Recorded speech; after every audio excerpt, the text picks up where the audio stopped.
Good evening, everyone. I'd like to welcome you on behalf of the League of Women Voters and the Windsor CT Votes. We're going to be starting in a moment. Cheryl, are you waving to me or just asking a question? Oh. Yes, that does happen to me occasionally, not much these days, but so I'd like to take a moment, introduce myself. My name is Steve Poquonock. I'll be moderating tonight. Also, Mr. Peter Souza is our town manager. Steve. Peter can say hi. And Dr. Craig Cook, our superintendent of schools. Hello. Good evening.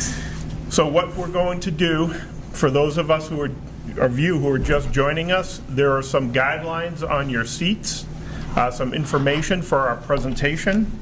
What we're going to do is talk about our agenda and format for the evening.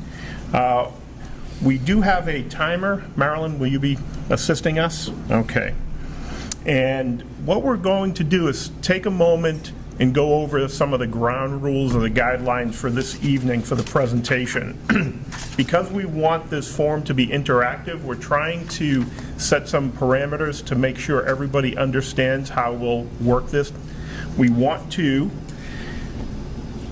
ask everybody for tonight's presentation to use this forum. When we open up our questions and answers after our presentations, please come up to the forum, to the podium. We'll turn this around so everybody can use it. I'll recognize you coming up. You can line up on the left here, and then we'll just go in order. What we're asking is one person. Right now we have a handful of people in the audience, but as more people come in, please give everyone an opportunity to ask one question before we ask another.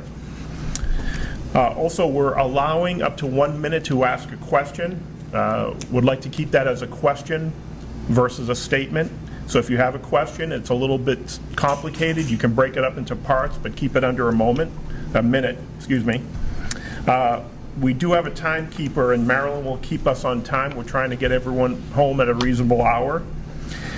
Number 6, if you look at the ground rules and guidelines, would like everyone to be respectful and courteous and really treat each other in a civil way that would like everyone in a public forum to behave, if possible. Thank you. And then, again, time limits. Marilyn will be helping keep everyone on track. And then the other thing is we're trying to limit noise, cell phone and other noise in the back. Again, we don't have a large group of people here. We don't have a lot of conversations, but if for some reason you need to have a side conversation, please keep it low. We are on Win TV this evening, and they are recording. So whatever you say stays in Windsor, right? This is a safe place. We'll keep it professional and above board. So at this point, what we're going to do is have a couple of presentations. We'll be talking with Mr. Souza. He'll come up.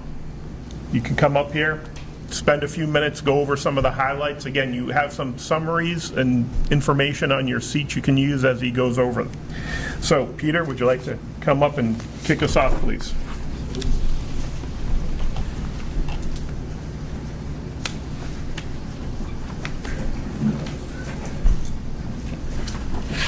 Good evening, folks, and thanks for coming out this evening.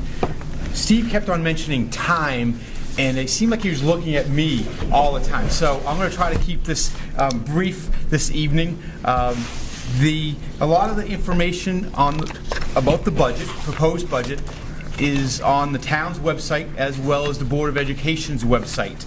And so I encourage you after this evening to take a look at the town's website, and you'll be able to see different presentations as well as the entire budget document. So briefly, the overall proposed budget is attempting to take a couple different angles this year. We have extremely large grand list growth for fiscal year 2017, and that provides a variety of opportunities to preserve our current levels of service as well as to enhance service in a few areas.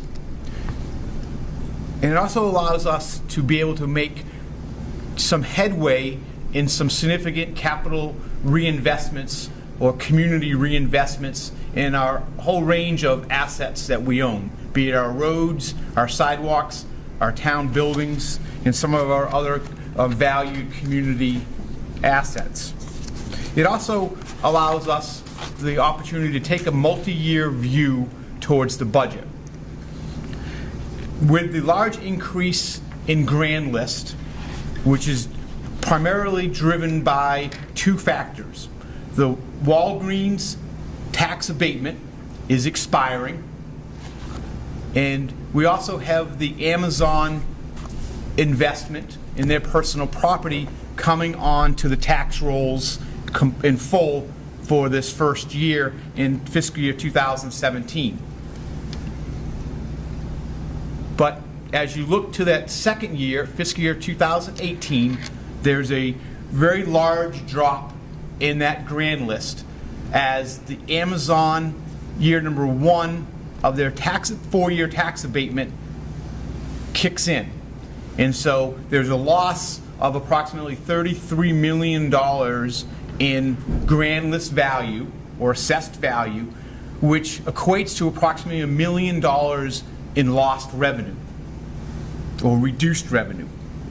So we need to be careful on how we utilize the spike in revenue in fiscal year 17. We know it because we know it's going to drop off in the second year. And so I have not proposed using that spike in the grand list to add any full-time positions on the general government side. We have made some adjustments in some part-time hours. For example, I'm proposing that a part-time environmental educator be added to Northwest Park. Also, part-time hours for seasonal maintenance workers at Public Works to help increase and strengthen our maintenance of our public spaces, be it our medians, roadway medians, or our cul-de-sacs in our residential neighborhoods, as well as some other public grounds across the town. So the bulk of those dollars are proposed to be spent on capital improvements, things such as our roads, our sidewalks, converting some of the town-owned streetlights to LEDs to reduce energy consumption and reduce our electricity bill in the long run.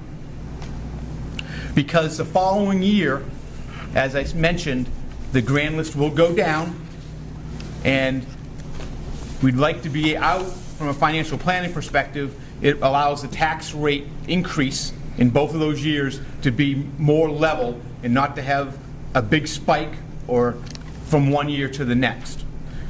Overall, the proposed budget results in a 2.8% change in the mill rate. So 2.8% tax increase.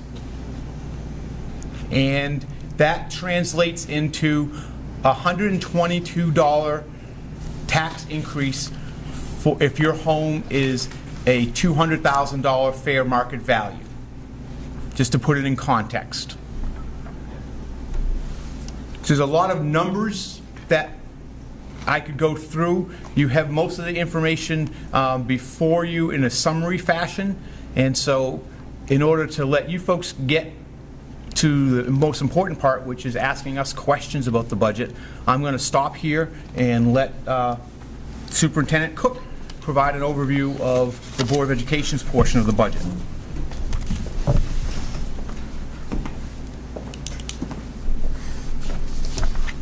Thank you, Peter.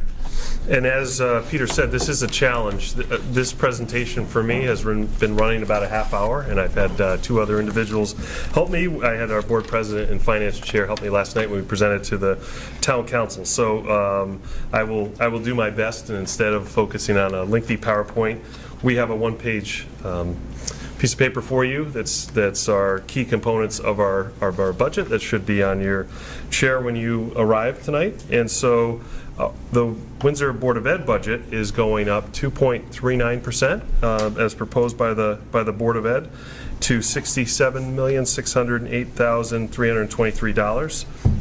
As you look at our last 5 years, we've laid that out for you. It's a 1.69% average over the last 5 years. And if you take a look 1 year further in arrears, that was a 0% increase. So you know, over the past 6 years, you are looking at a board budget that's gone up about 1.3%, 1.4% over those 6 years. During that time, our cost through the Consumer Price Index has gone up 2%. So each year, we really have started the budget process by looking at what we are reducing and not looking to add anything unless we were reducing further beyond that to be able to fund that. The average Connecticut school district over those 5 years has gone up 2.1%, and so those are figures to keep in mind. I'm going to skip right to what's new about this budget. What we are looking at doing is adding 2 math support teachers. So as we left off last budget year, those were the positions we reduced at the end of the budget cycle. When the board finally set its budget in August, those 2 math support teachers were eliminated. But as we go into this year, we're looking to have 1 funded through a grant that is already approved, and then 1 funded through the general fund budget. We also would be adding a science teacher to grades 3 through 5. We are looking at our results and looking to add supports in the areas that we feel we need them the most. And so our math students in grade 3 are above state average, but we see them dip in grade 4 and 5 slightly below. And so we feel we need those remedial supports, as well with science. We see science because we teach very little science in grades 3 through 5 right now. We see our students start our middle school below state average in science scores. When they leave our middle school in 8th grade, they are above state average, but it's a very heavy lift, and we want to start that science process a little earlier. We are adding back a 0.6 strings teacher in grade 1. Windsor, as I know it, is the only school district in the state that had strings in grade 1. That position was eliminated last year in the budget process, and we've heard from many families. Our most common information and feedback we've received is that they want grade 1 strings back. And so we're very prideful of that program, and we're excited to do that. We are also looking at, through completely funded by a grant, 1 additional preschool classroom that will most likely be in this building here. We are in the process of converting computer labs into classrooms, and as we do that, we find ourselves with an available space to have a preschool classroom be fully grant funded. We're also implementing a very short kindergarten early start program for students that need a little boost prior to kindergarten starting over a 2-week period. And then we're adding $25,000 to major maintenance in our building. Our major maintenance account 9 years ago used to be in the $700,000 range. It's currently at $288,000. So we are looking at building that back up over a number of years. That pays for painting and tiling and maintenance that we do in our buildings. Listed out revenues for you in that next piece. So it's there just to show that our total budget is offset by state and federal grants. As well as I mentioned, we do look at what we can eliminate or change to be able to fund new things. And so as we go into next year, we're looking at eliminating a seminar teacher at Windsor High School and a 0.6 teacher at Sage Park Middle School. We do have an increase in transportations, which I'm proud to report through our work with the town. In our diesel fuel purchase, we were able to lock in a diesel fuel for $1.48 for all of next fiscal year for us, and so that number will be reduced by about $130,000. So that's relatively new news for us, and also our contractual obligations are listed there. So really, if we did nothing, if we just looked at our contractual obligations, we would be above the 2.39% that we're proposing now. On the back of that piece of paper, I'll show as well 2 line items that have been traditionally going up 10% in the board's budget until last year, was magnet school tuitions and special education outplacements. So we are a 0 for those, and so that's a huge amount of work that went into that. Basically, what it's doing with magnet schools, it's keeping students in town. We are keeping more students in town. More students are choosing to stay in Windsor Public Schools than going out to magnet schools than before. And special ed outplacement, we're programming for our students in Windsor. We know we're going to be buying less textbooks next year. We know that typically a year ahead as we make plans for courses. And also through going to self-insurance 3 years ago, we're seeing the benefit of that, and so we have a very minimal increase in benefits. Much of that is for a retirement plan for employees and some other costs. So really had good experience in that. As well, I will share with you on our website, if you go to the Windsor Public Schools website, there is a dedicated budget page that's new this year, and you can track the complete work of the board. And one of the efforts the board made this year to involve the entire board and really get as much information out there is that the entire board was the finance committee. In the past, that was usually 4 members. All 9 members sat on the finance committee this year and worked diligently through that. They asked more questions than I've ever seen asked before in my 8 years in Windsor or my other years in a previous district.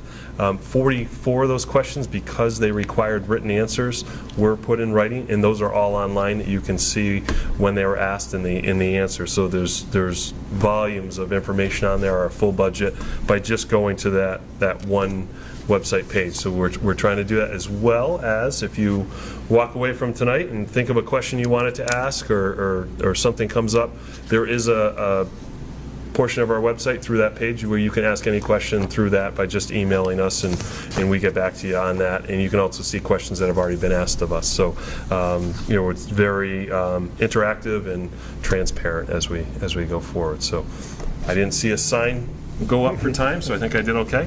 I will turn it back to Steve.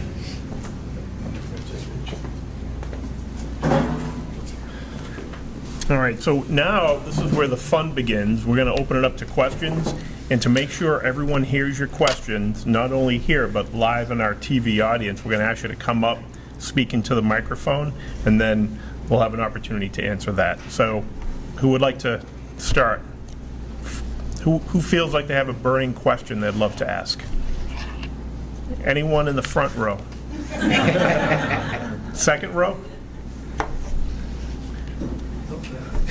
If you would prefer to write out your question, I have cards and pens. You can write it out, and I'll be more than happy to ask. Are we addressing Dr. Cook or Mr. Sousa first? Whatever you'd like. Okay, Your choice. thank you. Hello, John Dunn, Strawberry Hill, Windsor. Questions for Mr. Sousa. Town support for education. In the fiscal year 16, $4,600,000 was approved. In fiscal year 17, the proposals for $4,826,000, or about $221,000 more, 4.8% up.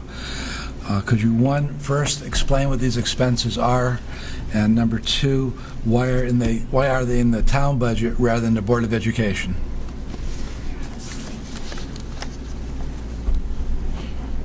Detail for you, sir. Town support for education is a category which has been developed for many years within the town's operating budget. And what it attempts to do is collect and categorize into one location the expenditures that are not directly related to providing classroom services for the children of Windsor. So, for example, we include within the section of Town Support for Education things such as the debt that is associated with capital improvements that have been made to different schools. So when we repair a roof, for example, at Clover Street School, the debt service that is associated with those repairs or reconstruction are segregated out and placed within Town Support for Education. We also have things within this category as our risk management, which we have a combined risk management function between the Board of Education and general government. We have one full-time staff person that's shared and provides that function. And so that's where all of our property and liability insurance are segregated out for the schools within that category. Other items that are there are things such as our school resource officer. That's an officer from the police department that's assigned to the high school to work in mentoring and coaching and educating our high school students. And so the cost for that police officer is also reflected in town support for education. And not only does it show the support that we provide to the schools, but we also are able to take a number of those costs and show that to the state of Connecticut. So when they do their state aid formulas each year, those costs are able to, most of those costs are able to be calculated by the state to help us recover state aid, as Superintendent mentioned. And we get approximately $11.2 million in state aid relative to schools. Okay, thank you. Well, could that also then be considered as part of the Board of Education budget by adding those two figures together as far as the education package? I would not. I don't think that's a clear line. Some of those would be if we did not, for example, the risk management, the insurances. If we did not do a combined program, then the Board of Education would go out on their own and buy insurance. So that may be, you could say that is a direct responsibility of the Board of Education. But since we've had, for over 20 years now, we've saved money by joining together in that function. But also within this category, I'm going to get a little bit more into the weeds, because I think many people in the community don't understand that there's a state mandate upon cities and towns that we provide dollars to the private schools in town for a portion of their nursing or health services that they provide.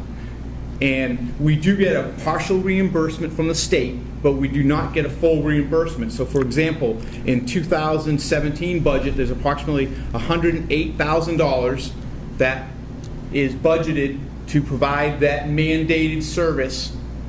We do not provide the service ourselves. We provide a grant, and those schools do provide the service. And we receive back approximately 40 to 45% of that $108,000 from the state. So it would be unfair to take that $108,000 and add it to the Board of Education's budget, by way of example. Okay, thank you.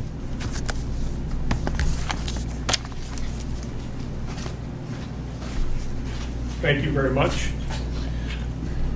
Who would like to come up next? The podium's still warm.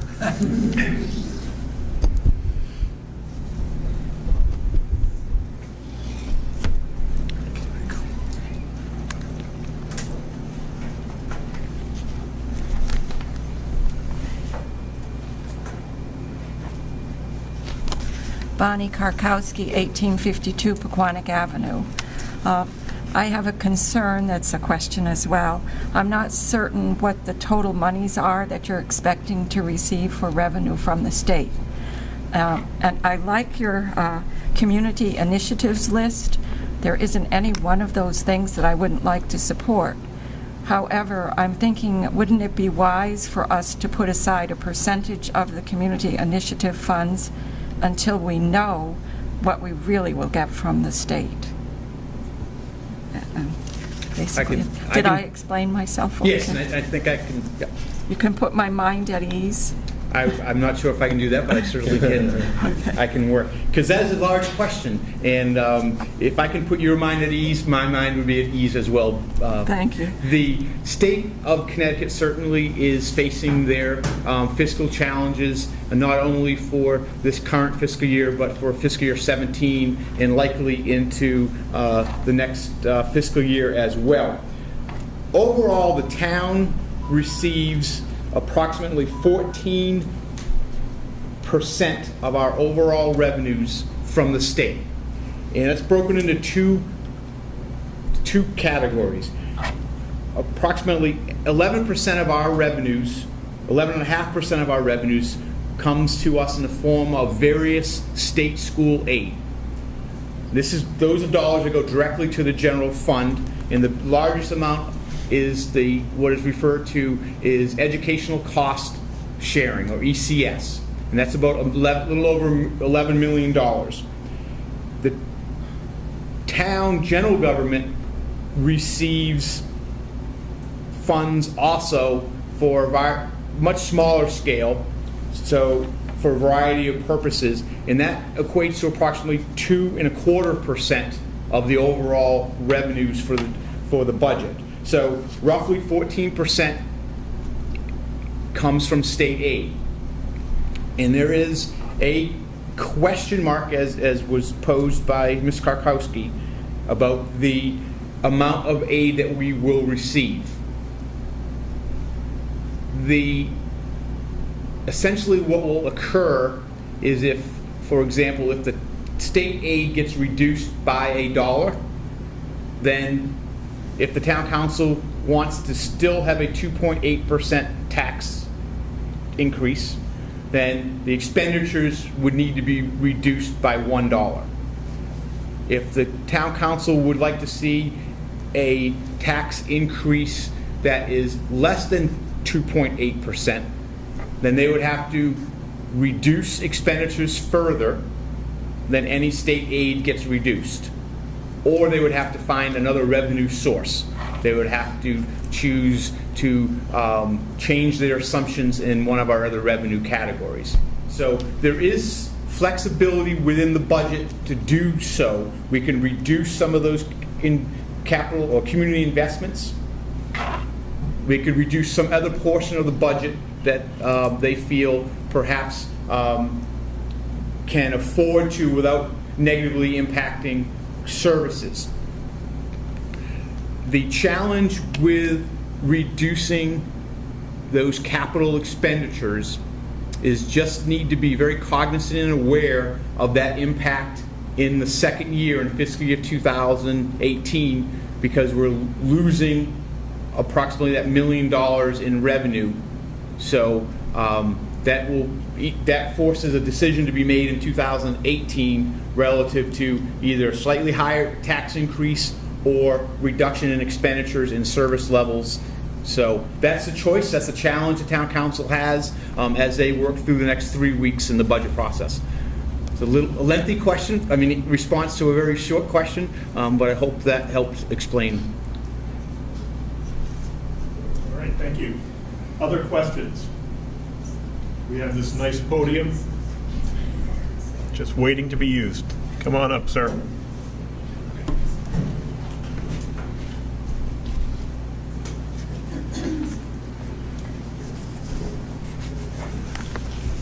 I'm Ruben Espinosa from Merriman Road. I just have a big picture question. On the Board of Education budget, you indicated that it's increasing by 239% increase. I'm sure the information is available in your report, but I haven't read it. What's the increase or the change in number of students and or teacher? You indicate here the teachers and the changes that you have relatively. I realize that that just changing the number of students by a small number will doesn't necessarily have an effect. You change by 10 students, you still maintain every single school with the same number of teachers and like that. So how did you address this issue?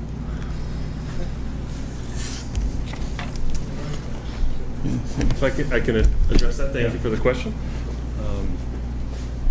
So through our projections, we hire a professional organization, NESDEC, to complete projections for us. And they're projecting a slight drop. However, for this school year, we're projected a drop of about 140 students. We're about 30 students above where we were supposed to be. So we're 170 above projection, but we're about 30 above where we were last year. So I feel that even though we were projected to still continue on a decrease for a few more years before we leveled out, and the town of Windsor, we are seeing we're at a place where we're starting to increase slightly, and not a significant increase, where we're needing to address the new number of new students coming in with additional teaching staff. What we're trying to do is address our educational program with additional teaching staff and improve our results. What we are seeing, though, is we're not in a place where we can say we're losing students, so we're able to reduce our number of teachers. For instance, Windsor High for the last 2 years has averaged about 70 students coming into Windsor High that were not either at Sage Park or at Windsor High before. So most of them are coming in as 9th or 10th graders, but it's been throughout 9th through 12, 70 students that we're not necessarily in our projections. As I mentioned before, many of those students are coming back to us from magnet schools. They're recognizing the results we're having. They're recognizing the programs we have here in Windsor, and especially at the middle school and high school level in terms of the broad offerings we have for students. But we're even seeing students come back, certainly in the elementary grades as well.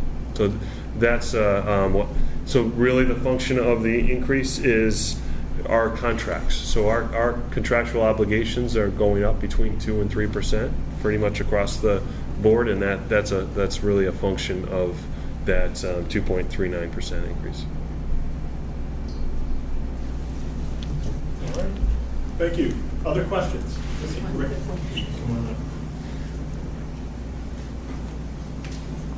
You have up to a minute. You don't have to rush. Oh, this is really, really quick. Michelle Vanelli, 1152 Poquonock. Peter, you were talking to Bonnie about the state aid coming in. Maybe the general populace knows when that occurs. I do not. Can you tell us, is it within a range of dates or a specific date that you'll hear? The General Assembly, their session ends, I believe, May 4th or the first week of May. Okay. And so, at least on paper, they need to have a budget adopted by the first or during the first week of May.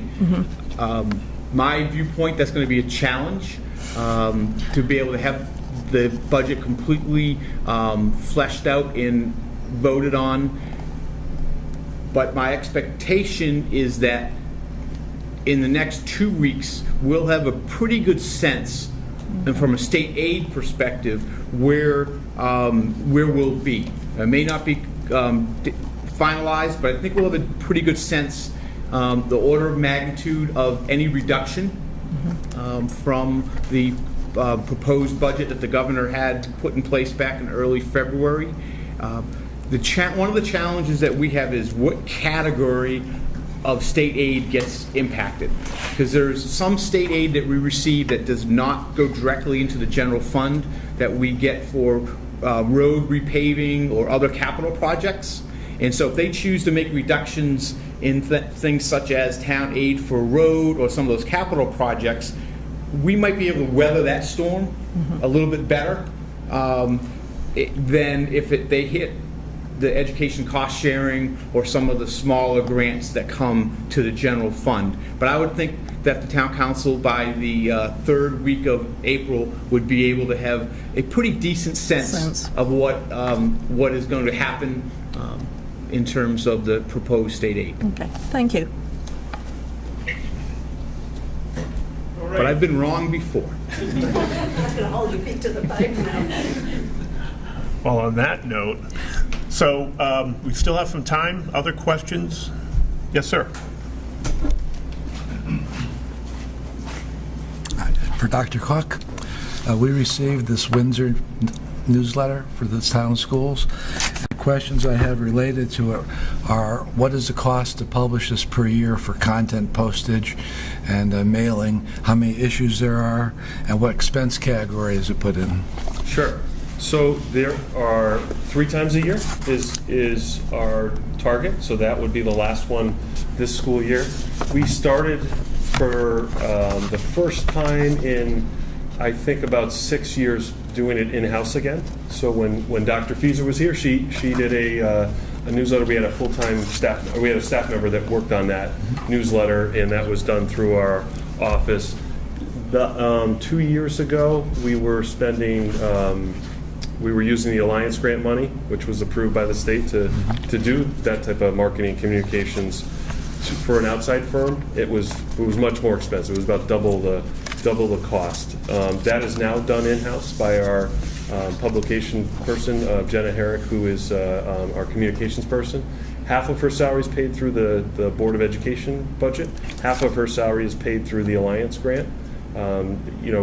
Roughly, so about $30,000 in local funds goes towards that. She's also our webmaster, and so we eliminated a contract with an outside consultant and a webmaster contract for a savings of $35,000. So when we brought that position in, it was basically a wash in the board's budget because we're using grant funds and local funds, and we eliminated two contracts. I think it's been an improvement to our website.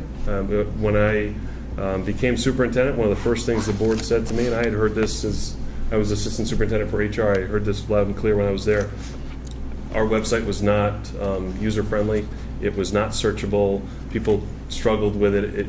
It just wasn't working. And so I worked internally with our folks, and we felt we were better off having our own person write the website. So I think the website's made great advancements, and then the newsletter I think is important. And I hear from folks out there that they're reading it. So I'm pleased to know that. Right. It's a very high-quality publication. It's a very high, professionally done. Was that $30,000 per issue or for the 3 issues? No, I'm sorry. It's $30,000 for the person's salary. So for the mailing itself, I believe it's about $1,800. Yeah, thank you. $1,800 to do I have one more question for Dr. Claus. I'm standing here. On the grant money that's listed here, is that's already factored as incoming revenue into the budget? In the first page where it's listed as revenues? The $11,600,000 and the $216. Right, so all those funds go directly to the town of Windsor. And so those are factored into revenue in our budget. So that offsets. But they may not have been received yet. Correct. Those are estimates as we look forward to next year. If they're not received, do you reduce the expense by the amount you don't receive? When that's done midterm, if our budget's been set, we have discussions with the council, with the town. We certainly are aware of that and I guess sympathize and are concerned as equally as they are. But our budget is still the same number, whatever is set. But we're looking at that now because there was a reduction mid-year, and so we're aiming to be able to, and this is a board decision, so it's not just my decision, it's a board decision, but we're aiming to be able to be in position to return a similar amount as what was reduced this year at the end of our year. Because on June 30th, no matter what funding we have, it goes back to the town. So we're aiming to be in position to give that back to the town in terms of what was reduced. Thank you very much. You're welcome, John. Thank you. Other questions? We have time for round 2. Looks like we have a number of people. Come on up.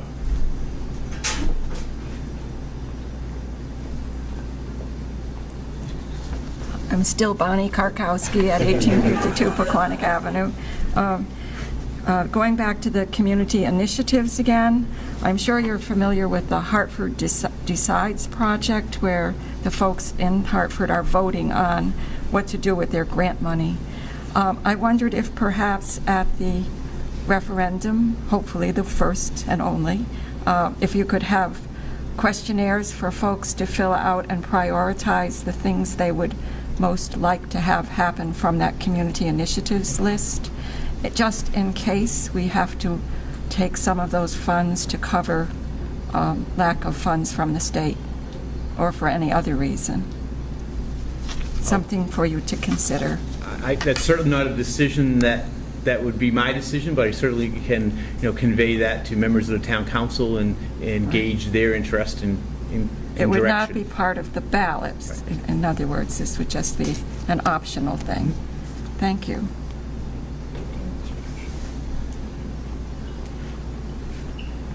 All right, round 2. Anyone ready for seconds? Thirds? Just checking. You never know. You might have another question in there. I always do. Okay, that's a good question. All right.